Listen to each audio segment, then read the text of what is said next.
Welcome to the Just Pull the Trigger podcast, hosted by me, Paul. And me, Lee. This is the show that discusses the trials, tribulations and triumphs of the small business owner. On today's episode, we're talking to performance chef Glenn Birnie.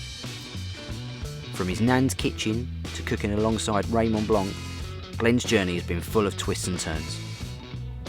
Glenn tells us some amazing stories of what it's really like working in a professional kitchen, how a chance meeting on the train led to cooking for a Formula One team, and how most recently he's pulled the trigger himself and launched his high-end meal prep service for professional athletes. Oh, and a word of advice, don't ask him what's in his millionaire shortbreads. All this to come on Just Pull the Trigger. I'm going to have another one, sort it. Oh, mate. Broke its teeth. What, disgusting? No. It was the crispy top. It's probably because it's so cold. No, really good. What is it? Go on, tell us. So they're millionaire shortbread brownies with locusts. Really? Yeah, so you've done like a Bosch Tucker trial. Locust. Yeah, so basically I blitzed them up into like a flour, use them instead of flour as an alternative. Okay. And it's just another way of getting protein into your body. Wow. Yeah. I thought it was like a little- digestive or something you crushed up. Slightly, yeah. But you'll taste a little bit more grainy towards Yeah. the biscuit at the bottom. Yeah, That's just the texture of the locusts. really good. I wouldn't, obviously I wouldn't have guessed So that's that, would I? that's kind of one of the things I kind of specialise in with meal prep is I kind of take your bog standard takeaway meals and put like a healthy spin on it. Right. So I do like a katsu sauce using collagen and bone broth, so which aids kind of muscle recovery for athletes that I work with and kind of like-minded individuals who are constantly in the gym trying to Yeah. get size and things. So they Wow. think mentally they think they're eating Sounded a bit normal naughty. food, Yeah. but it's kind of disguised as like a different quality. Wow. That's good. I'm going to go now again. All good. I think that was the intro, wasn't it? Us eating those. Yeah. Perfect. Good. How you doing? I'm good. You going to Spurs tonight? Yep. Oh, yeah? Yeah. Yeah, well, I don't think I'll bother. Bit too cold. We've for probably you. just lost half our audience because they're probably all Arsenal, aren't they? So, yeah. Ready? I'm ready. Oh, sorry. I thought we'd started. No, we sort of were. And I thought I then didn't realise that we were playing tonight, and I thought this was going to go out on Sunday. Outtakes. Oh, so you ain't going I'm not going to tonight. No, I'm watching on TV. I thought, Just keep rolling, don't matter. So chefing, let's go. how'd you get into it? Let's start. Right, let's go for it. So Dive in I the must deep have end. been about. So when I was 5, I had two brothers come along. They are twins, and I seem to have spent a lot of time at my grandparents' in Rochford. My granddad was a chef, Yeah. ex-army chef in the army, and worked in a lot of different restaurants, kind of up in Scotland from where he was from, and down in London. And my gran was like a traditional home cook. Everything was kind of made from scratch from the pantry, and I just kind of took a real invested interest into how they were doing, what was going on. My granddad cooking, my gran whisking and things, and it was just.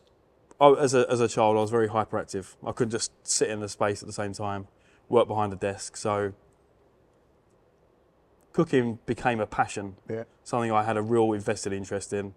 Was never going to make it as a footballer, and so cooking was kind of the trajectory. So even when I was at school, I was kind of the only male in the food tech business at school, and yeah, it kind of went from there. Went from there to college. Went to Southend. And I was in a competition, like a local college competition, and the two lecturers were like, "Oh, it's just experience. You're not going to do anything. Don't worry about it. There's no pressure." Basically, got through to that round, went to another round, and long story short, I won it. The guest judge was Raymond BlancHe, and he offered me a scholarship at Le Manoir. Really? Wow. Yeah, so I was 17, never been away from home, and moved to Oxford, and it was a very shocking and daunting experience. Everyone thinks Oxford's this amazing place with universities and spiring towers and stuff, and it was a hellhole. Really? Yeah, not very nice. But then I didn't really see a lot of it, to be honest, because I was 17. I was doing like 72-hour weeks at work. Went to the university and did a subject there as part of my scholarship, and then just had one day off where I literally just do my washing and sleep. Really? Just catch up on sleep. Yeah. Yeah, it was brutal. Was the kitchen environment experience, do they glamorise it on TV, you know, like Hell's Kitchen and all that sort of stuff, or is there a lot of that sort of like deadline, shouting, all that sort of stuff? That was all it was. Really? Right. You have to think, so this was kind of 2000, 2001. HR didn't exist. Yeah. So You for could just get instance, sacked and get... pretty much. You see people come in, do something wrong and get told. Really? Yeah. In Where's Dave this week? Oh, in he's uncertain gone. times, see you later. Yeah. I remember maybe a couple of months in, I was running late. I had a puncture on my tyre. I used to cycle into the kitchen. So I ended up running and I was late. And there was these like 6, they're called ball rings. So it's like cast iron gas stoves all along the pass. And if you were late, you had to clean them. So you had like a gauze and you had to scrub them, ready for the next day. And the chef would just look at me and just walk along the pass, just pouring caster sugar onto these burning hot stoves and So it just burn. Yeah. So it was just burnt sugar across these. They're probably, I don't know, maybe 2 metres by 2 metres, so 12 metres worth of stoves that you had to clean. And they were hot, obviously, as They well. were hot, they were burning, it stank, and you'd be scrubbing. I probably was there for about 2 hours. Really? Yeah. And I looked like I was a chimney sweep. I had like, on my white, obviously you wear white, so a white jacket, covered in black soot all over my face. Wow. I was never late again. I was about to say that, yeah. Yeah. Lesson But learned. like, they'll do things, they'll leave like cups or saucers and things like that in the oven for the whole service. If your section wasn't clean, they go, chef, your section's not, you're not clean, throw some dirt over it or some flour or whatever, and just leave the hot cup there, pick it up and just burn your hand. Really? But it's just little Yeah. lessons that Yeah. they were probably taught, Yeah. that they've passed on. And obviously nowadays you can't do that at all. No. But In yeah, hindsight, though, is that like actually made you 100%. a better chef or... Yeah, or I think whatever? it comes down to discipline. Yeah. Obviously timekeeping is a big thing in the kitchen. Obviously lots of demands are in and around the kitchen. It also gives the fact that you need to be reliable to the rest of your team, Yeah. because obviously there's a hierarchy in the kitchen, but then at the end of the day you're one big team, and if one of those cogs in that wheel fails, then everything else kind of tumbles down. Yeah. And that could be one starter going out to one table that's late that then has a knock-on effect for the whole service. Yeah. So it just kind of, I think discipline is installed from a very early age in catering. Or it was then, not so much now. Yeah. I think you could have people peeling a carrot and then suddenly they're a chef. Right. I think I'd probably say not many chefs could fillet a fish, debone a chicken. Right. It's just everyone wants everything now. So you'll call up the butchers and or the fishmongers and they'll do it for you. Yeah. So that skill is completely gone now. So whereas they were getting whole fish and then you've Yeah, got... we'd be getting whole animals and butchering it Yeah. in there. And the RB, Raymond BlancHe, would be doing like a demonstration on like how to basically cut up a whole lamb. Yeah. And all the scholars would be kind of around writing notes, and we'll be watching him do it. And then 2 weeks later, we'll have a whole lamb, and we have to do everything. So you're kind of learning, but that then made us a lot more skilled, which then would benefit the whole team as a whole. Yeah. But I don't think that happens anymore. Well, surely that must be more expensive as well now they're just bringing in things that are just all pre-done, or not really? I find that me personally, so I've been doing sauce for a few years now, and I've noticed the quality of products is, like chickens for instance, they're not reared and grown in England as much now. Right. They're all from kind of Poland, Holland, Hungary. Yeah. They're bred within weeks, months, so the supply is a big turnover. And they basically just get injected with salt water. So if you're cooking chicken in a pan, for instance, you'll notice a lot of kind of water residue come out. That's because of the salt water they put in there to make the bird bigger, to basically inflate the price that we're buying it for. Right. So I don't actually use any chicken. I use guinea fowl, which is a smaller bird. There's a farm in Norfolk that my supplier will get that from. So my meat supplier is an abattoir. So I go direct to the source. So the animals obviously go there to slaughter, and I can say I want that animal or that animal. They'll butcher it to the specification I want, and then put it in the drying room.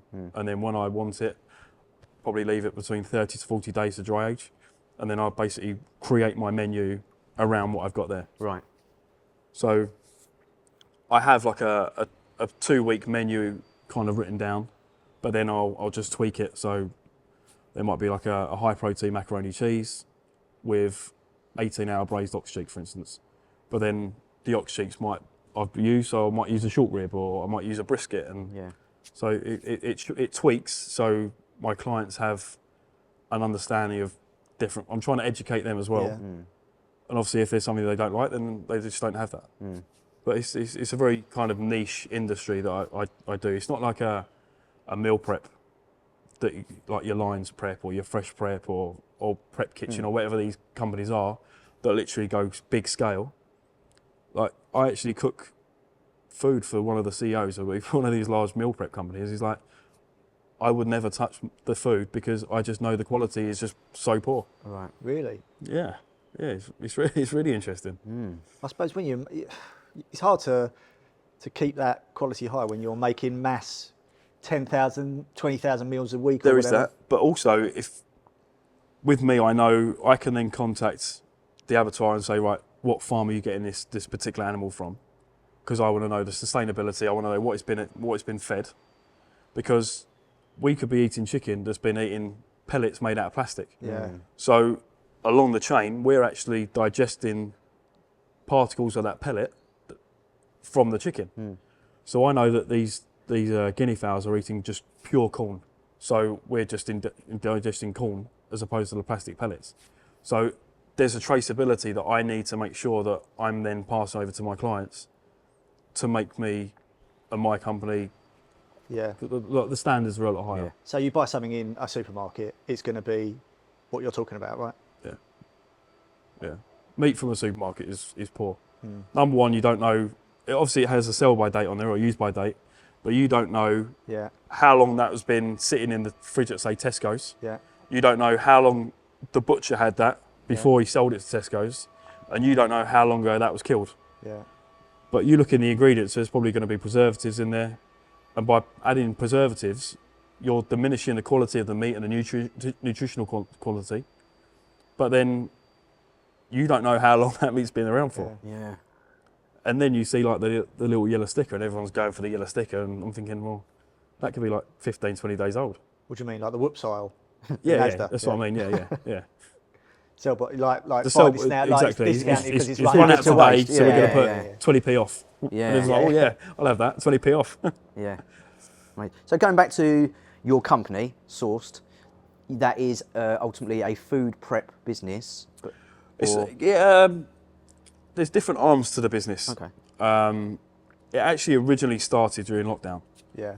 So lockdown happened. I was working for a big law firm up in London. I was the head chef. I was kind of catering for sort of clients, chairmen that would bring clients in. Instead of taking their clients out for food, they'll bring them in. We have amazing offices, great views of London, and we'll do like a la carte menu for the client and the board of directors. And then obviously the big ship in China kind of got evacuated. Everyone started panicking, and from there they basically just made anyone they possibly could redundant because they panicked and they didn't know what the cuts were. Yeah. Right. So first to go was like hospitality, the post room. They went, and I was like, I'll be fine. Everyone's got to eat. Turns out to be the hardest hit industry that was affected with COVID. Yeah. So for about 6 months, I was actually stacking shelves in Tesco's. Really? Okay. So yeah, so 11 p.m. at night till 7 in the morning, I was literally just stacking shelves. But it was quite inspirational because you'll have different sectors of people working in Tesco stacking shelves that you would not necessarily met before and you kind of have stories. So like you'd be working with like PE teachers or a head teacher, and he was getting furloughed, but he was bored. So Yeah. so like this young manager, like the store was closed, and he just bring in the boombox and plays up a load of music, and like it was actually really good. Yeah. Apart from trying to sleep during the sunlight hours, it was quite hard. Yeah, of course. Yeah, that must have thrown you off. But no, that's how it started. And then a friend that I used to work with, he's like, look, I'm going to propose to my girlfriend. I've got an apartment in London that I've hired out on Airbnb. We're in the bubble. Do you fancy coming to do a meal for us before I propose? And I was like, yeah, that kind of works. And she was in the events industry. So I think she put a few different posts out on Instagram and kind of got all of these people a bit more traction, saying, "Oh, can we book you for our dinner?" And I was just thinking, well, if I got caught into going to people's houses, it'd be a problem. And I think during the time I had a Sky engineer come in, and I was basically telling him the story, and he's like, "Well, technically you're a tradesman." Yeah, that's right. I was like, "How does that work?" He goes, "Well, you're going into people's houses to provide a service. Correct. So you can actually go and work." And I was like, "Okay." So during lockdown, I go to people's houses and do dinner parties. That's how we first come in contact, really. I mean, I know we knew you through a friend, but yeah, we did a New Year's Eve, didn't we? Was it? Or no, it was Jade's birthday, wasn't it? First one. It was just me and Jade. Oh, great. Just you and Jade. That was the first one, and then we did a New Year's Eve party. Yeah. So yeah, again, that's kind of come to fruition. I've always kind of taken the positives out of the negatives. Yeah. I think in life there's a lot of negatives, and if you can try and take the positives out of it, life's a bit more positive. So cooking's my life, really. That's the only thing I've ever really known. I've never really done any other jobs. So the fact that I could kind of still work and provide a salary I had 2 young children, and I was married at the time, so I had a responsibility as kind of the main person in the house to bring it away. So that kind of worked. And then I was thinking, well, if I'm doing this, maybe I could continue to do this. Yeah. And then I used to work in Formula One, and I had a client reach out and said, "Look, I'm looking for a chef to go to Ibiza for 6 weeks to cook for like my boss. Would you be interested?" And I was like, "Yeah, why not?" Yeah. So I had to have all these different COVID tests and make sure I was completely negative. Got on a plane, went to Ibiza and worked there for 6 weeks. And then that kind of gave me inspiration to think, do you know what? This could be a full-time job, and this has potential to be a full-time industry for me. Yeah. I then started working for Lando Norris, the Formula One driver. So obviously there was no racing, so he couldn't cook. So his management team reached out and said, "Look, how do you feel about doing some food for Lando?" I was like, well, "Yeah, that could work." So I did that, and then again I thought this could be part of the business. So it actually started with going into people's houses and cooking for them, but it's then kind of come out and to like a different trajectory, and it's now kind of meal prep. But I do still do a lot of private dinners, but I guess the main work kind of day to day is the meal prep, and it kind of started from doing food for guys that I played football with, and just sort of some friends, and they kind of told their friends, and it got bigger there. And then I was doing a mentorship. It was more like it was for kind of strength and conditioning coaches, kind of in elite sport. And I thought, well, maybe I can get a piece of this. So I went in, had no kind of expectations, but I kind of quickly realised that it was directed for strength and conditioning coaches, and as a chef, it didn't really have a lot of relevance for me. So I basically just, again, took the positives and negatives and thought, well, I'm going to use this as networking. And from then, I've been doing matchroom boxes. So I do like a sponsorship. So I do their food, and then in return, I get a couple of tickets to the fights, and my branding will go on their shorts or on their fight kit. And just that's like a little nod for myself to sort of see my brand there. We had Joe Cordina was fighting for the world title in Cardiff, and I was just standing there looking at the screens and looking at him, and it's like Sauce was on his shorts, Sauce was on his corner kits, tops, and it was just, I felt really proud of myself. And then from there, someone saw that post, and then I did a couple of players at Crystal Palace, did some players at QPR, a few people at Ipswich, and it's kind of just got to this level now where I have people that are like really high level performers, whether it'll be on the field of play or in offices. I've got a really, really good tight client base now that I kind of call them my friends. Because you have such a personal connection with them. Well, when it's food. Exactly, yeah. And I'd like to think that the service I provide isn't just food, but if I can kind of even put 2 different people together in the same room, then it just kind of extends that relationship that I have with my clients. Yeah. So how did the so you said you did F1 as well? Yeah. So 2013, I was actually applying for a visa to move to Canada. One of my friends lives out there. He's Canadian, and we were going to start a food truck business. And he basically owned the whole catering establishment of Ottawa University. He had a bar called The Draft. Right. It was just a real cool place. But the food obviously in North America is cool. And I kind of got that little bug and a bit of a buzz from it, and we basically come up with like a little business plan, and I started applying for my visa. But during the process I turned 30, and visas, you can't go to Canada on a working visa when you're 30, so you got rejected. Like, it's probably you're like too old. So literally by months. Yeah. Right. And I was like, what am I going to do now? Yeah. And I was working at the time. I was working as a head chef at a Bank of Tokyo near Liverpool Street. And I'll always remember it. One of the chefs phoned in sick for the night shift, and I was like, well, I'm going to have to do it, aren't I? So I think I worked till about 9 o'clock instead of kind of 4:30, and got on the train to go home and randomly bumped into my cousin, who at the time was working in Formula One. And she literally received a text message saying, do you know any chefs? We're looking. And I was just looked at her, she looked at me and went, fancy it? And I was You know like, anyone? Yeah. So I did a couple of weeks trial. So I had an interview in London, then had a couple of weeks trial. This was for catering. So I did the first test in Jerez in Spain, and then the second test in Barcelona.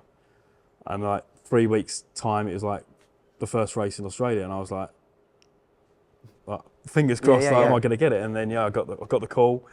Went and signed all the contracts. I was getting given a suitcase, opened up the suitcase, and it was just like team kit galore. And I was just like, I can't believe this. So my first day at work was actually flying to Australia to go and work in Formula One. Wow. And it was just the best experience I've ever had. Met some unbelievable friends, like friends for life. And so I did like some of the 21 countries in like 11 months. Wow. Places I'd never thought about going to, but it was as a chef to get paid to travel around the world. It was like my dream job, my best job. I think there's like a little running theme, isn't there, from our guests, right, on this podcast, is that pretty much all of them, at some stage, something has happened that they haven't planned for in a good way. Oh, like yeah. a chance meeting or whatever. And I think just putting yourself out there in business or whatever, like that's, some people just don't do it. And if you put yourself out there, things happen. And I also think there's chance meetings in life that you kind of have to grab with both hands. Yeah. Like my whole life could have been so different if I didn't do that night shift, for instance. Yeah, If he didn't phone in sick, most of this probably wouldn't have happened. Exactly, watching TV. So. Pretty much. Or Formula One wouldn't happen. That wouldn't have given me the experience and knowledge that I got over the course of my career in Formula One to kind of be doing what I do now. I could probably just be stuck in a restaurant cooking. Yeah. So you kind of have to be inspirational and think things happen for a reason. I'm not a religious person, but I genuinely believe that things do happen for a reason. Definitely. I don't know if the path is all set. I'd like to know what's next in line for me, but I think you just have to be open-minded into anything and try and give everything your all. Yeah, I don't think you can be too rigid about things, because otherwise you just go through life and it's a rough road, I think. Yeah, the thing is with being a chef, a lot of people would stay in most careers for a good sustained amount of time, whereas if you look on a chef CV, there's probably movement every 2 to 3 years. Yeah. That's simply because you want to keep on learning. Yeah. And even now, I still like to think I'm a bit of a sponge, like try and soak up as much information I can, because it's going to benefit me. So you might look at people's CVs and like, oh, why have you moved here? Why have you moved here? You've only stayed here for 2 years. And it's literally to use every single head chef, executive chef, to get all their information that you can get out of it, and then use that from somewhere else, and then you can implement that in different aspects. That's funny. Usually, that's funny. It's usually if you saw that on a CV for someone else in another industry, it's actually a negative, isn't it? Because people would go, "Oh, he's been fired." But on, with a chef, like you say, I think it's a really interesting point that you're looking to learn more and more and more, and like you say, soak it all up. So I think that's actually a well good point. Yeah. If you do look at a chef who's been at an establishment for 10, 15 years, You've got to ask a question about that. you have to ask a question. You have to think, well, why have you been there? Yeah. Like, is it just like you come in, you do your work, you go home? They can't. I'm not speaking on behalf of everyone, but you must lose some sort of passion in that front. Yeah, definitely. No, it makes sense, doesn't it? Like, I really learned about, in an Italian restaurant, I was learning about pasta and stuff like that, and then I've gone into a Mexican thing because I want to learn about that or whatever. So I wish I kind of done it in the early races, but where I worked for the drivers, I was I was quite friendly with a couple of the drivers in Formula One, so I go to the big parties on the Sunday. But on Saturday, they basically put the cloths over the car and you can't touch it. So on a Saturday, everyone would go out. But I would kind of look at working in a restaurant or the hotel that I was staying in the various countries that I visited. So I'll always remember I actually worked in the hotel that we were staying at in India. And I said, look, do you mind if I come and do like a shift in the kitchen just to sort of see what was going on? And it was incredible. Really? It was Indian chefs just in whites with big chef hats, literally just cooking incredible curries that we have never ever tasted in England. And the chef came over and he said, look, would you mind teaching us how to do fish and chips? I was like, yeah, no, of course. And as soon as I started making the batter, they all literally brought out iPads, phones, and it's literally just like an audience with me making fish and chips. And it was so nice for me to sort of get the knowledge from them, but then to pass on knowledge to them. So it was really refreshing and really rewarding. You let them make the curry sauce or the chips though, right? But I've literally got like the recipes. Oh, really? The chef gave me his Bible of all of his recipes, and yeah, the butter chicken I had over there, nothing will ever compare to that. Well, but it's hot. You told me we went out for dinner a couple of weeks ago, and you said, you know, like you could probably, not blowing smoke up you, but you could probably make curry better than most curry houses, right? Majority of curry houses are kind of Bangladesh or Pakistani. They're not actually Punjab or Indian. And unless you go to a specific place in the country, then you're not going to be able to have that. But it's just kind of 3 different colour sauces, 5 different strengths. It's a base sauce, isn't it? And then they just add different things to it, isn't it? Exactly. Like, I know my chef. Out in India, I never saw anyone eating rice. Really? They'll have like chapatis or rotis or paratha, and then they'll put the meat in there or the vegetables and just eat it with their hands. Really? Never saw any rice. No rice? No rice. But it's just what we're accustomed to in England. Yeah. So with Chinese. I can assure you, when I went to a Chinese restaurant in Shanghai, I never saw sweet and sour or lemon chicken or crispy chili beef. It was fermented. You wouldn't find me in there then. Fermented snake, bullfrog stew. To this day, I had something. It was too firm to be a meat, too soft to be a fish, and I have no idea what we had. But it was just all day long. It was just a real experience, just to even be in that vicinity. Like, we had a couple of girls in our team. There was no other women in the restaurant.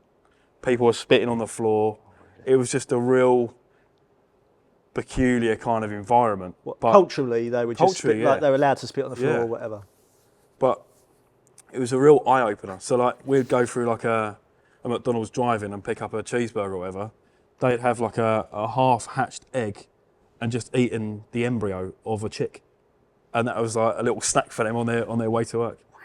It's just, but then it's like when COVID happened and we're seeing all these like markets with all the animals in there. That's their culture. Yeah. We're in the culture of processed food now. Yeah. But there are some cultures that eat particular animals. Like Indians, they don't eat cows because it's a sacred animal. Yeah. So who are we to kind of judge about them eating bats or cats or dogs? Because we have them as pets, they eat them as food. So you have to kind of understand different cultures in different countries. So with the F1 thing, when you were travelling around, like you're saying you're going to India, you're going to Australia, obviously within the team you've got were they quite specific about what they ate for the drivers? And then obviously when you went to, did you have to source the stuff when you were, or was it all right there when it was waiting? So I was kind of, when I first started working, I was with catering. It was me and another chef, a guy had been there for a couple of years, an amazing guy, and we kind of all just chip in together, but he'd be like, oh, you can do the driver's food. So the first few races, it was just, so each driver would have like a trainer. Right. So the trainer would be their strength and conditioning coach, their physio, carry their helmet, carry their water, nutritionist, etc., etc. So I would liaise with them. They'll say, well, we just want some rice and chicken, some vegetables. I thought, well, that's a bit boring. So I then started looking at different temperatures, altitudes, and thought, well, if you're racing for this amount of time, you're going to find it hard to digest. So let's eat vegetables that are quite easy to digest. And I kind of just went off on my own tangent, and I'd be taking like rice that was washed in vitamin C with me from England, a supply I had in England. I'd be taking it to Korea to cook for them. So I kind of like to think that I kind of use my own kind of knowledge that I learned from Oxford to basically change a Formula 1 driver's diet. I'm not saying I take revolutionary or anything like that, but because we were in such a small team, I was able to have the time to do something like that. And then, we actually lost the contract with Caterham because they went bust. And then I got a phone call from Michael Keynes, a very famous chef, and he was kind of like the patron chef for Williams. And he was like, look, I've heard that you've left Caterham. Would love for you to come over to Williams. And I went to work for Williams. Amazing. Which is great, yeah. Kind of went full circle. So you went from like celebrating getting into qualifying 3, it was like a win in the Grand Prix from such a small team. So actually winning races, and like I've got a few pictures of me sort of hanging over on the pit wall when Valtteri Bottas was driving past and celebrating a win. Yeah. It was just, it was incredible. But I think especially for me and my family, it's such a proud moment. Absolutely. So with your current project, you were talking about nutrition. Are you sorting out all the nutrition yourself, or do you work with their? So I kind of categorise myself as a performance chef. Right. Basically, I'm a chef with a knowledge of nutrition. Right. I'm not calling myself a nutritionist. There's so many different levels to nutrition. But I know what the body needs. I know where I can source that particular requirement from different animals, from different grains, vegetables, etc. But one of my clients is he was doing a lot of marathons, and we basically spoke, and he said, look, how do you feel about bringing a nutritionist in? But when I work with footballers, I will kind of liaise with the club nutritionist, just to kind of give me a little bit of insight of training day is going to be high on this day, it's going to be low on this day, they're going to be off on this day, and I'll basically create the meals around there. But we wanted to kind of tap into something a bit more specific to long distance running. So I spoke to a nutritionist that I knew, and I said, look, I'm looking for someone who specialises in long endurance marathon running and training. And I had a phone call with about 3 or 4 different people. Spoke to my client and said, look, I don't think he'll be suitable for you. I don't think this person will be, but I think this person will be. They had a conversation, got on well, and then we kind of created this little triangle. And he's a fashion designer, a big clothing brand. He has an offshoot of a running brand, and then I was able to give them the knowledge that I was receiving from the nutritionist and implementing that into their food as well. And it worked well until a few days before the Berlin Marathon, and he got injured. Oh, no. So he didn't run. So I think he's only just started training now. So really? So hopefully he'll be back to full fitness soon, and start so prepping it's definitely for not a one size fits all for it. You've got to really consider the sport. And that's why I think what I do is extremely niche, and like the knowledge that I have, I like to think that although it's microwave meals for convenience, the level of nutrition they're getting and the presentation of the food and the different types of food groups that I'm using sets me above kind of everyone else. And that's kind of what I want to do. I want to be the best.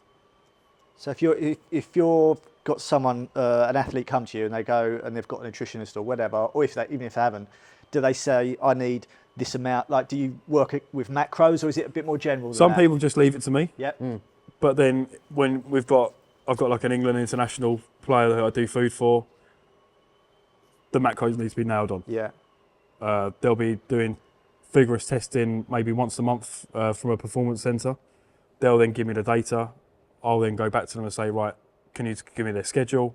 They'll say, right, we need to be high carb on this day, low carb on this day, high fat on this day, low fat on here, overly high protein on here. We don't need as much protein on this day. And then I'll create the menu accordingly to that person. So I only take on 15 clients at a time. Yeah. And then that way I can make sure that every single specific client has exactly what they need to fuel them for whatever vocation they're doing. It could just be that they've got a big meeting, or they're traveling over from America and they're going to be suffering from jet lag. So we're going to try and keep the kind of nutrition to a point where they're going to be hydrated, not too many high heavy carbs, so they're going to feel a bit low. They need high energy. So it's all really interesting, but it's just very, very enjoyable doing what I do. I love it. Yeah, I mean, I think Chuds, who we had on earlier, he was talking about he's passionate about photography and it helps his mental health. So, do you think chefing, cooking helps you mentally? For me personally, probably not, because I'm a one-man band. Right. I spend a lot of time working on my own, just me and Alexa, me and a Spotify playlist. Yeah. I guess when you're working in a team, you've got that camaraderie, and you can talk about kind of football results and have a bit of banter and speak about things. But I guess for me personally, my biggest challenge is probably self-motivation. I need to kind of motivate myself because I work from home. I've got like a little industrial kitchen that I built next door to my house. So my journey to work is literally walking down the stairs, put on the espresso machine, grab a coffee, and then just kind of crack on with work. So my biggest kind of negative aspect of my job is probably not mental health, but kind of Loneliness, overthinking situations. with people, and I think I overthink of things quite a lot because it's just me and my own thoughts. So I might overthink situation, and probably that does have a detriment to certain things and aspects in my life. But again, you just have to take the positives and negatives, put a motivational playlist on, and boom, you're back working again. Yeah. But yeah, I think,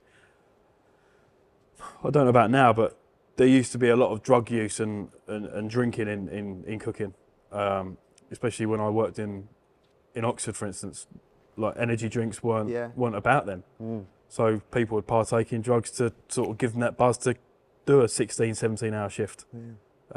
Just got to get through it, basically. And then you'll be so tired at the end, you'll have a few beers, and then people start bringing out whatever, vodka, whiskey, and next thing you know, you got a load of alcoholics. I think there was a really good program with Stephen Graham. I think it was a short film, actually. It was actually shot in one take. It was about him being a chef. Boiler Room or something like that? No.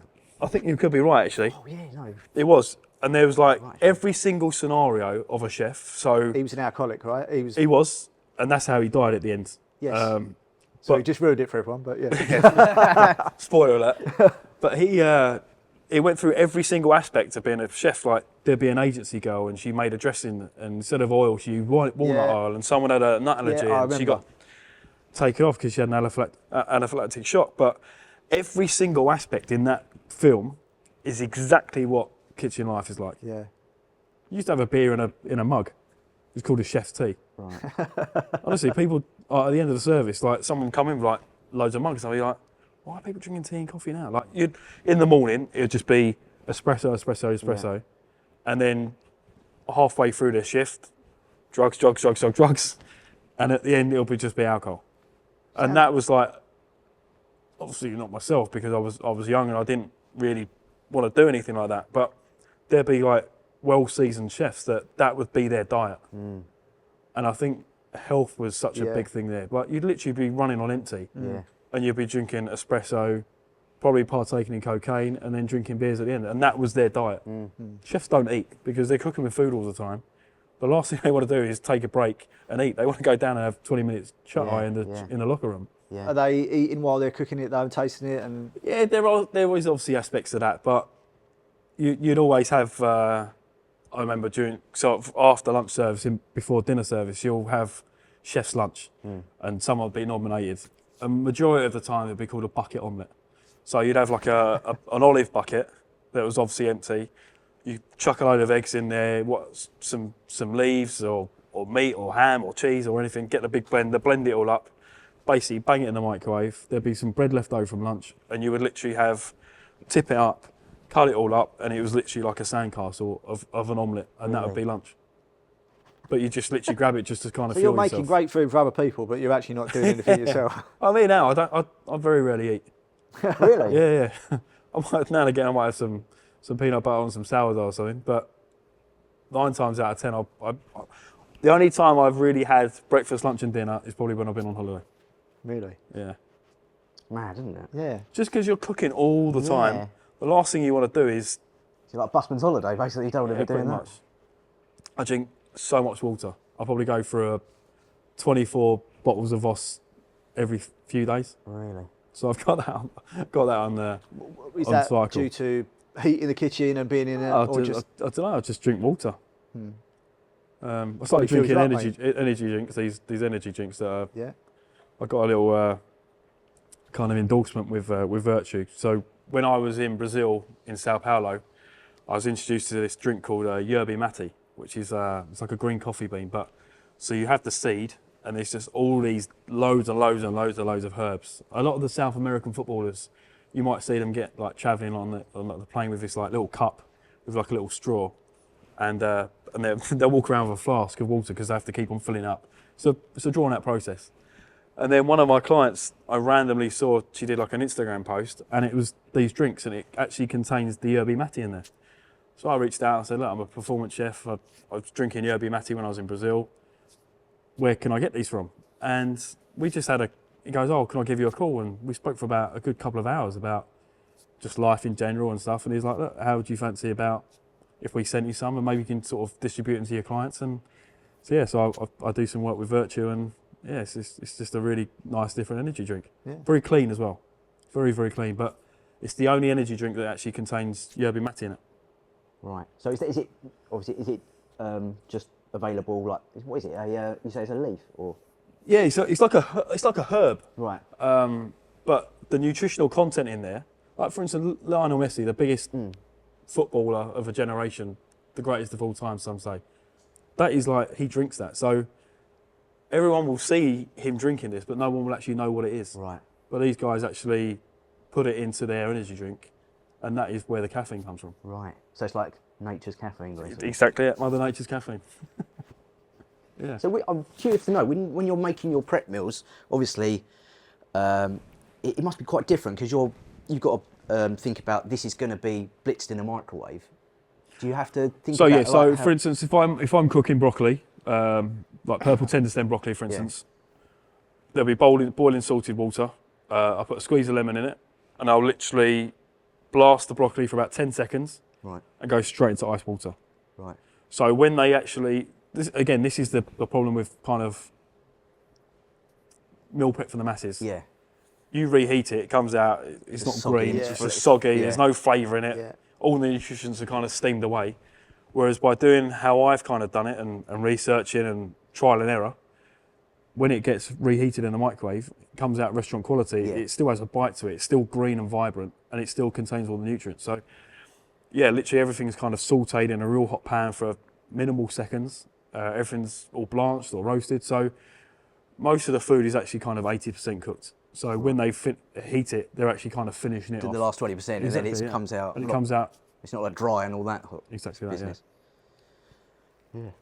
I was thinking about that, like, because certain things, like, it's obviously cooked to a certain level, and then like you get a microwave meal or something like that, and it's just crucified by the end of it, and like you say, it's just gone. Yeah. But the thing is, there was always different tweaks in the way that I do things, but I was kind of, my demographic at the time was kind of 18 to 26, 27-year-old footballers. Yeah. Right.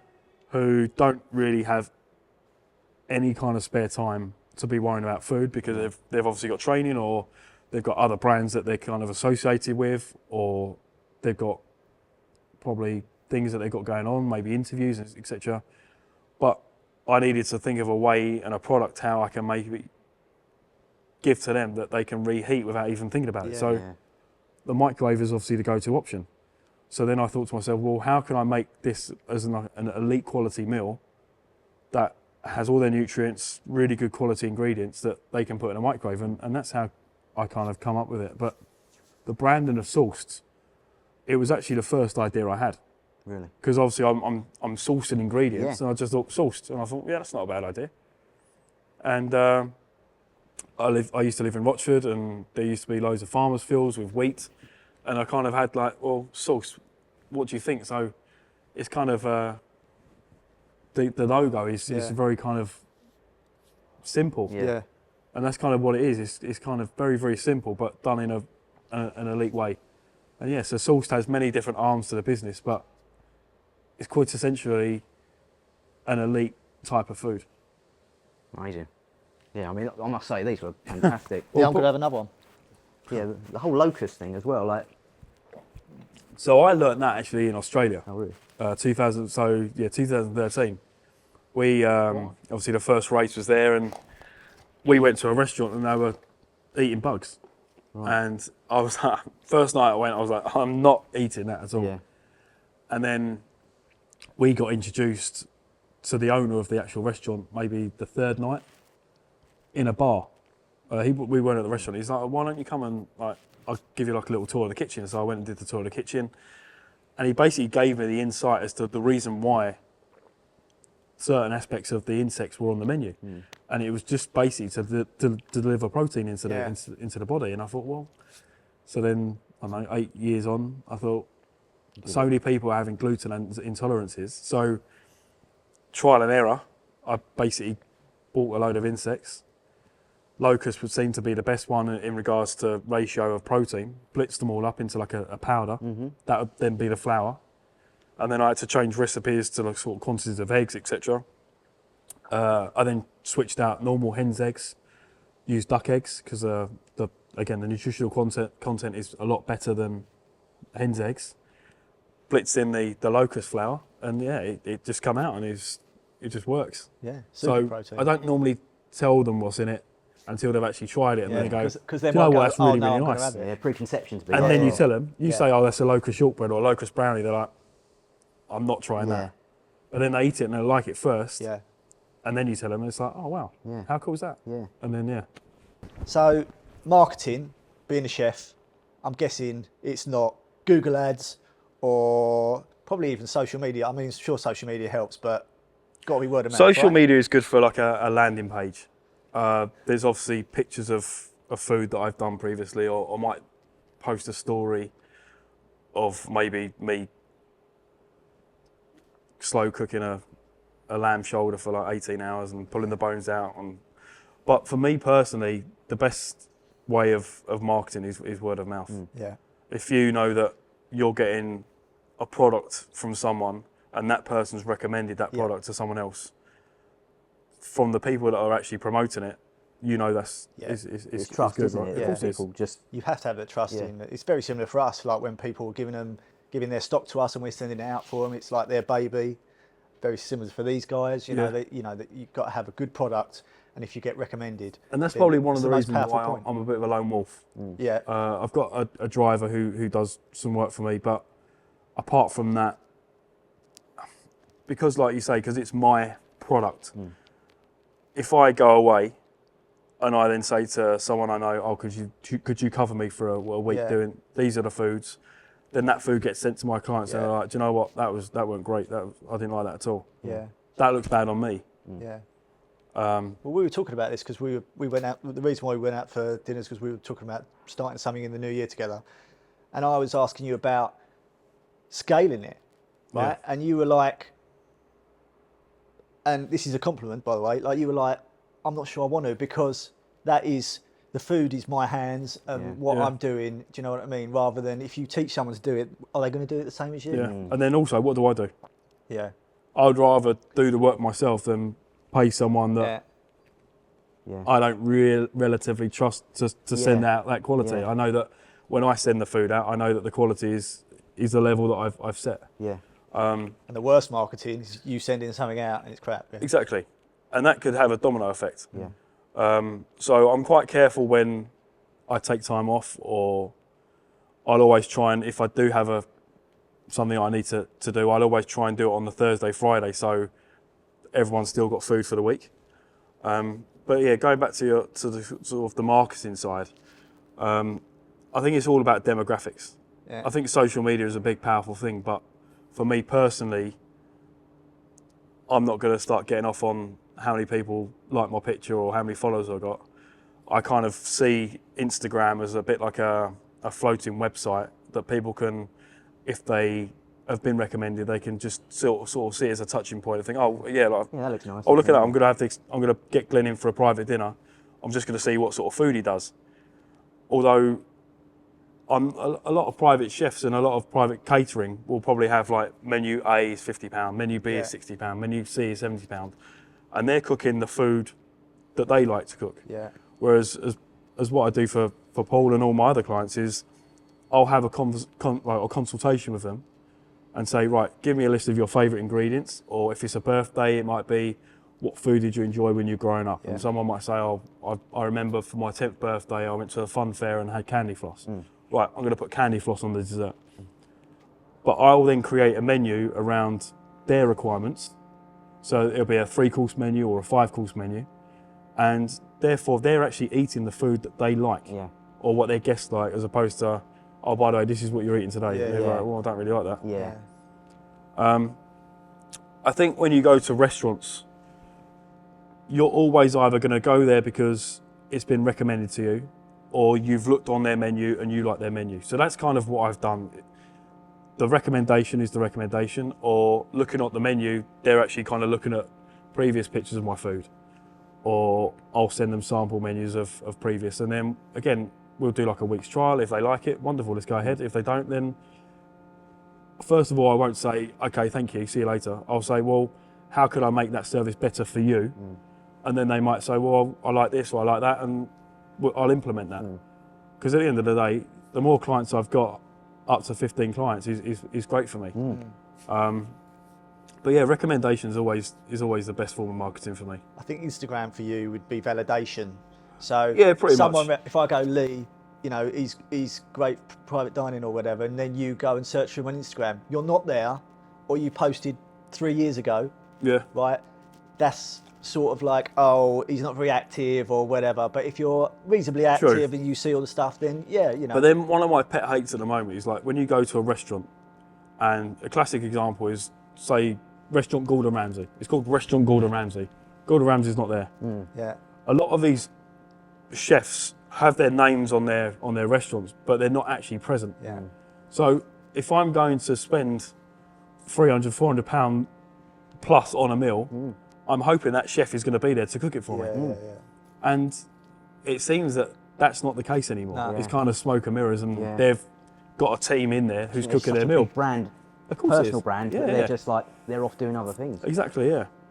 And he must have what? Like 100 restaurants? Lost count. Yeah. The Gordon Ramsay group. You can only spread yourself so thinly. So you kind of, whereas if I was to do that and upscale, I'm very, very content of what I'm doing. So I've obviously do events, I do private dining in people's houses, the meal prep, and obviously we've spoken about maybe adding sourced on wheels.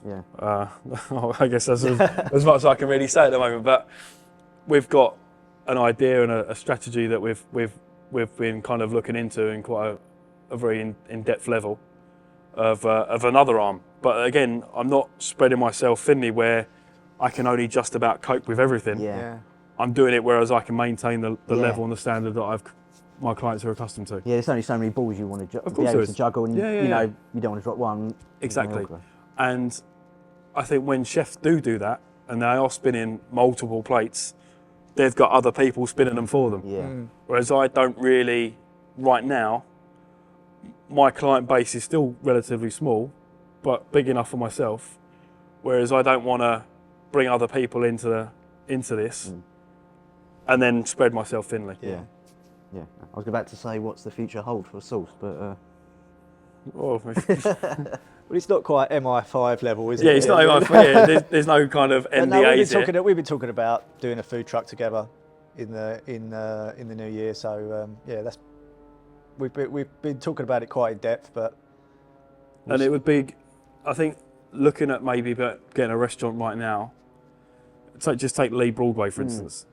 There's about 3 or 4, maybe 5 restaurants all doing exactly the same thing. Yeah.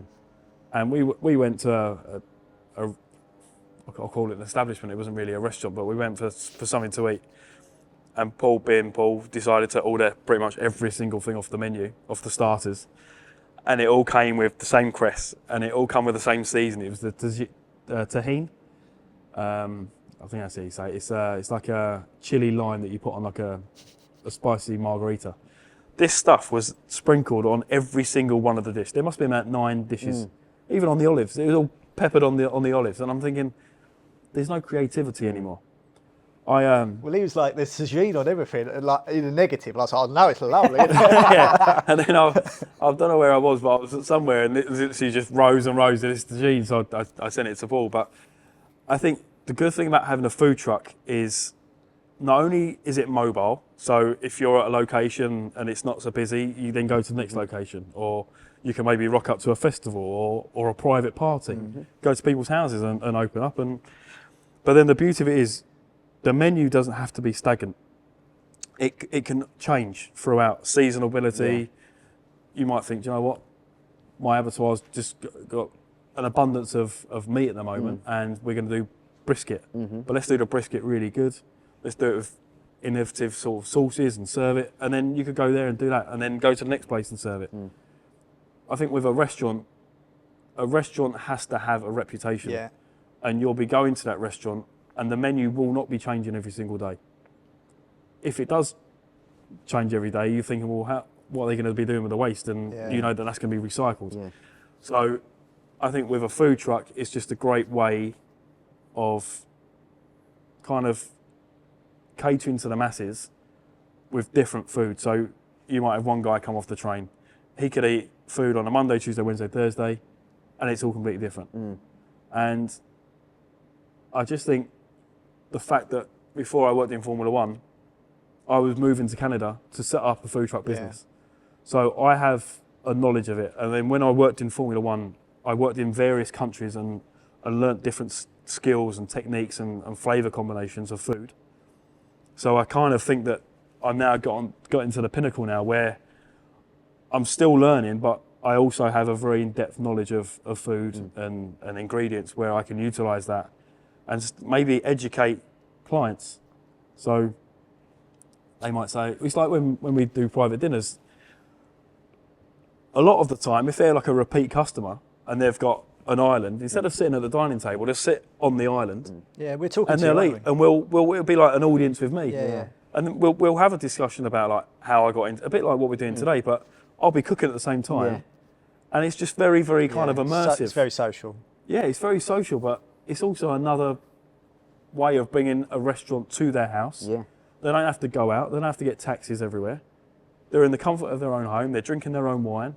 They're eating great food. Yeah. But then they're also they're making memories by eating that kind of food in that environment, as opposed to going out for dinner and thinking, well, that was all right, but I didn't like this, I didn't like that. But they've selected the menu that they're going to eat. Yeah. So for me, it's the perfect dinner party. Well, your slogan, I love it. Go on. So I've got two. Food shared is happiness multiplied. But then the other one is starts with hard work, ends in champagne. The multiplied, food shared equal. Food shared is happiness multiplied. Yeah. So it's when you eat, when you go out for dinner, you go out for dinner with friends or family or loved ones, and even the fact you're going out for dinner, you're creating a memory. Like I can remember certain meals I've had in certain restaurants even now. I went to Chicago. My brother lives in Chicago. I went out there. Can't remember when it was, but a good 10 years ago, and there was a program on Netflix called Chef's Table. I remember, yeah. And it was like the best chefs in their field from various countries. And there was a chef there called Glenn Birnie who owns Alinea in Chicago. At the time, it was #1 in the world. 3 Michelin stars. Couldn't get in there for months, and we managed to get a table in there. And it was probably at $500, but I could probably tell you every single dish that I had. It was 18 courses. We first got in, and there was probably, I don't know, maybe 20 guests. You had this huge table, and the wall was like here. You couldn't move. And then they invited us into the kitchen. We had this tiny, tiny little pepperoni pizza. Best pepperoni pizza I've ever had. It was like puffed with like a little tomato powder, pepperoni consomme inside. It blew your mind. You then went back, the table disappeared, and you're thinking, where on earth is this table gone? It's like, it must have been like sunken into the ground. And then there's all these like smaller tables where obviously each individual reservation sat. Yeah. But they kept on talking about these huge glass sort of plates on the ceiling. It was a very famous local artist, and they just wanted to push art and culture in Chicago. And then it came to our dessert, and they were getting these step ladders out, and it's like, what's going on here? And there was obviously theatre throughout the whole meal. Like they made a chowder, but the potato had been cooking in a little open fire that was just sitting on the table. Yeah. And one of the waiters come over and basically made this like chowder at the table using the potatoes that were cooking right in front of us that we didn't even know about on hot coals. And anyway, they basically got these plates and it was the perfect size for our tables. The lights kind of went off, a bit of rock music came on. It was like, what on earth is going on here? And every single chef came out with like a container like this and a spoon, and basically they made the dessert in front of us on the table. Wow. And it was a memory I will never ever forget. So what I do now is I do that on a smaller scale. So when I do a dessert, obviously when I speak to the client, it'll be like, they'll tell me what sort of flavours they like. So most people say, oh, let's have a chocolate dessert. Yeah. So I'll probably have about 10, maybe 15 elements of different chocolate and things like that. And I will have like a plate on the table, and I'll create a dessert on the table that then they share. And it's just, people might get their phones out and video it, or people, it's just like a talking point at the end of the meal that kind of separates me from every other private chef, because I'm trying to create a memory. I'm trying to create something that they'll talk about with their friends, and then their friends will go, oh my God, we need to get him in. Yeah, yeah. And again, it just comes back to word of mouth, and that's the best recommendation you can get as for me personally and what I do. Yeah, I think when you're small, your boutique, that is pretty much what you need. Because your reputation is everything. Yeah. It could just be one person that says, you know what, that was bad. Yeah. That could have a domino effect to loads of people. Oh, if someone thinks you're shit, you know, they'll tell 10 mates. Exactly. And then it will go around like wildfire. Do you know what I mean? Yeah. So it's very important. That's the reputation I've probably been working to get a reputation since 2000 when I first walked into the kitchen Oxford, and then I've just kind of followed a path to where I am now, and I still believe that there's further ahead, and obviously that could be what we're about to kind of embark on. Well, I wish you all the best with it. Don't get him in there. I won't be doing any cooking. One last thing. If there was something you could do different along your journey, would there be anything? It doesn't have to be, but would there be anything? Or if so, when I was at the Manoir, I wish I wrote more down. Right. I wish I put more things onto paper. Was that just age? Oh yeah. Age, not if you being naive. Yeah, exactly. Not kind of being educated in a way where looking at other chefs, they didn't really write anything down because they just got on with their job. Whereas if I could look at myself back then, I just wish I wrote everything down, because I could have recipe books and everything like that. And I think that would be kind of, I don't have many regrets in life, but I think I wish if I could go back to that time in my life, I wish I wrote more down. And that's probably the only thing I probably would do. Obviously, there's certain things I'd do differently, but that was for me was, and again, it was just an opportunity. Like if I didn't put myself forward for that competition, or if I didn't put any effort into it, something else, can you? I'm not saying I keep in contact with the people I went to college with, but it wouldn't surprise me if there was none of them were chefs. Yeah. I think a lot of people, because obviously when you did that qualification, it was an MVQ2. I think you needed 2 D grades. Yeah. I know for a fact there's a couple of people there that just went there just to eat. Yeah. Pretty much. So I think I had a very good education, especially with, Raymond BlancHe was like a father figure. Obviously I'd moved from living with my parents in Rochford for 17 years to living on my own. It was a struggle. It was I was homesick quite often, missing my family and going into work and getting absolute kind of beaten on a day-to-day. You never really saw it as bullying, but like you'd now call it bullying. Yeah. Like you get smashed over the back of the head with an aubergine. You laugh about it now, but honestly, I thought you were going to say fried pan. Yeah, but no, like I'll be honest. There's loads of times I kind of cry myself to sleep, just because it was just such a horrible situation I was in. But I just knew that if I stuck it out, it could be so rewarding. Shining light at the and end I of think it. just because I had that on my CV, every job I went to after was like, yeah, you got the job, without even having like a proper formal interview, because they could see that I worked for Raymond BlancHe for when I did. That kind of just got me into places. Like I was quite fortunate. I did a ski season in Courchevel for 6 months, and I was working for some like real uber high net worth individuals. And again, I wish I kind of put myself out there a bit more, a bit like from like writing things down. I wish I kind of was a bit more knowledgeable in regards to maybe marketing myself, because I still had the knowledge to go and work for people. And it just comes to a point where I think you're always learning. And when you do make a mistake, don't see it as like feeling down and feeling glum. Just think, well, that part of that situation worked, so let's focus on that. And then another idea will spring from it. I was out the other day, and I think Alice in Wonderland come up. And I just got my phone out, I started writing like a menu for an Alice in Wonderland tea party. And I thought that could be a good idea, like a bone broth consomme or something in a teapot into a cup, but in there could be short rib. A bit similar to what we did with the gyozas. Yeah. But you could serve that in a teapot. And I don't know, you're always kind of thinking, and even now, if I don't have a pen and I write things down, I'll just put notes on my phone. I'll probably have to think, why did I make that note? But then it makes sense. Yeah. And I just think what I do now is, like, I've got 2 young children, and from my dream job as a chef was Formula One. I've done my dream job now. Now I just need to be the best dad I can be and to give them the best life I possibly can. And by working for myself allows me to spend a lot more time with them in regards to sports days, carol singing, harvest festival. I'm not asking someone for permission, oh, can I go and have time off to go and see my son do this, or watch my son go and do that. I'll just go and do it. And then I'll work around it.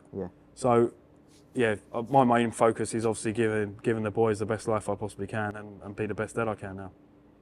Well, good on you. Yeah. And I wish you the best for the future. Yeah, no, I appreciate that. Amazing. Thanks for coming on, mate. That was brilliant. If anyone wants to find you, where would they find on Instagram? Instagram is source.inhouse. I'll